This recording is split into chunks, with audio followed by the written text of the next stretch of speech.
5. Ermitage du Saint-Cry de la Vraie Croix. À côté du Camino Real, commençant déjà l'ascension vers le port, se dresse le petit ermitage du Santissimo Christ de la Vera Cruz.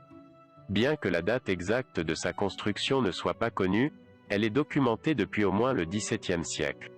Ses murs ont le gréement caractéristique de Tolède, avec des tiroirs en maçonnerie entre les piliers et des bourreaux en briques. Il se compose d'une couverture avec une voûte en carpaine en briques, couronnée par un beffroi.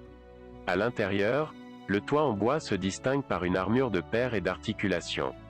Le maître-autel, aujourd'hui disparu, fut commandé en 1667 à Juan Gómez Lobo, architecte et sculpteur de Tolède.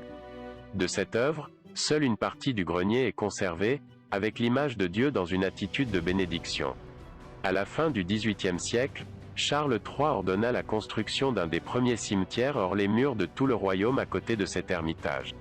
L'objectif était de résoudre les problèmes de santé liés à l'enterrement des morts à l'intérieur des églises et des ermitages. Devant la porte se dresse une croix, aujourd'hui reconstruite. Et à ses pieds, la douce image de l'enfant lecteur, œuvre de Juan Garros, taxidermiste et sculpteur local.